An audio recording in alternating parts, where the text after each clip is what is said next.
Hi, my name's Cameron Carlson with AnimeLocation.tv. We're here at Colossalcon 2013. I have with me Miss Jamie Marchi. How are you doing? I'm good. I'm good. How are you, Cameron? I'm doing great. So it's been a year since the last time we got the chance to talk to you. It was at Anime Central 2012. How have you been since then? I'm great. Working, busy. Always busy. But good. Yeah, really good.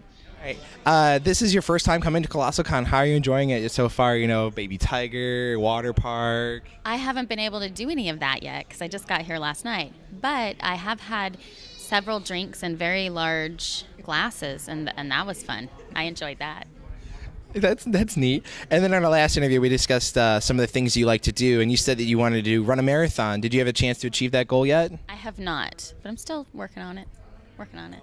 Cool. And back in April, you got to co-host the Funimation Show with Scott Porter. How were you approached about doing the whole project, you know, coming in and being another co-host for the show? They knew that they needed a feminine presence on the show because it was quite the sausage fest. So they, because of my writing and having been there for so long, they wanted me to be a part of it. I was just asked. So I said, okay, I'll do it, and just hopped right on. So the Funimation Show is... Every other week is a longer version of the show where we have interviews, and this next one we'll be interviewing Ian Sinclair. The last one was Joel McDonald. The time before that was me. So we'll be doing those kinds of interviews, and then we have quickies, which are short little 5-minute shows as well. So we try to come up with something every week that gives you news and information, and it's pretty silly as well. You know, like how Justin tried to eat like Goku at the Cherry Blossom Festival in San Francisco. Exactly, that kind of thing. And it's on the Funimation YouTube channel. Which you should subscribe to, because I do, and it's a lot of fun. Yes. Yeah, one of the things that we did recently was Scott Porter did a One Piece marathon to celebrate One Piece being on Toonami, and he attempted,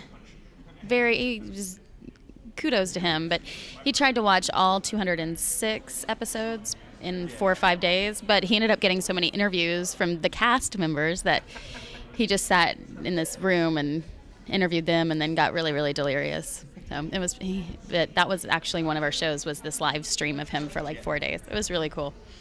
Another cool thing that you got to do was a few months ago you were selected for the Behind the Voice Actors Dub Award. What feelings do you have when you were told that you were selected for it?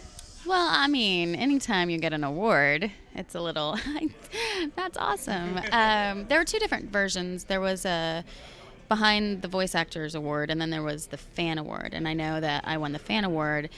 I think it was for Panty and Stocking, I'm pretty sure.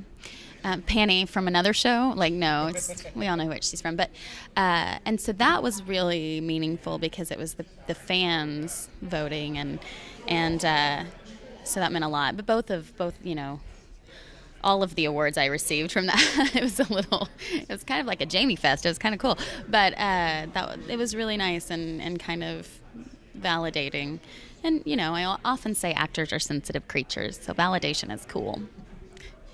And playing off the Panty theme, you had the chance to work on the mature title, Panty and Stocking. How was that project, and getting the chance to have Monica Rawl be your co-partner in crime for all that fun? Well, it was a blast. I think the last time that I interviewed, or that we had the interview last year, I interviewed before they had announced it, so we couldn't talk about it, and it was like, I really want to talk about it. I was the lead writer on the show as well, so I wrote the majority of it, and when I was writing it, I didn't know right away that I was going to be Panty. I still had to audition, but I always wrote Panty for me, and I always wrote Stocking for Monica, and I always wrote Garter Belt for Sabbath, and I always wrote Brief for Joel. Like, it's the first time I've ever written for those people, and they ended up getting cast, so it was kind of cool. But it was a lot of fun to write it, and then to be in it. I was just really excited to be in it, but then to find out Monica got it as well, we were stupidly happy and excited about it. It was really, really fun. We made each other laugh a lot, and it was a really great experience.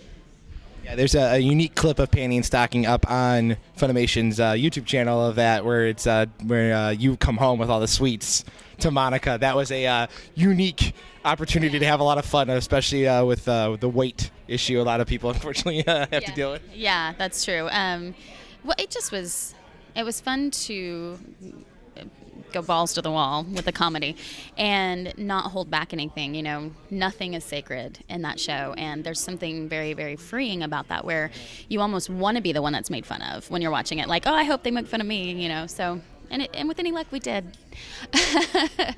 I suggest you go out and buy it and watch it because it's extremely funny. And the cool thing is the Blu-ray DVD is going to be re-released in Japan in October, and in that there will be the English dub will be released in Japan, which I'm excited about. Yeah, see if any of your Japanese fans get the opportunity to hear you some more. Yeah, or quote things from the show. Oh, I'm so excited. All right, and working on that, as you mentioned, a project that was coming up. Are there any other future projects you want fans to know about at this time? Well, Future Diary has recently been announced. I think is her name in that. I haven't seen the cast. You guys know. I think it's I. Don't hate me if I'm wrong. And then I have also been announced as Rhea Scrimmery in High School DxD. And I was the lead writer for that show as well. Awesome. And I was the lead writer for Haganai, so that's a fun show too. Great characters in that show. I really like that. So I think that's all I can talk about right now. Okay, and now you have various ways of being kept up on the net, mainly a Twitter account and obviously some awesome Facebook groups that are out there. Are there any other groups you want fans to know about? And a final message for all your wonderful fans out there. Well, mostly you can follow me on Facebook at Jamie Marchi Voice Actress, and there is a fan page, Bewitched Warriors, and they're pretty active. They're a pretty silly, fun group. I like them a lot. And then also on Twitter, you'll get more, especially if I'm at conventions, you'll get more pictures on Twitter. Silly, ridiculous. Do you follow me on Twitter? Yeah, it's pretty ridiculous, I would say. And that's Marchi Mark, at Marchi Mark, MarchiMark. And to all the fans, thank you so much. And if you're not a fan, well, thank you too for watching. It's really awkward that you're watching and you're not a fan. But I appreciate everybody. Thank you. Thanks so much for coming out here, Colossalcon, and talking with us in Anime Location. Thank you. Good job.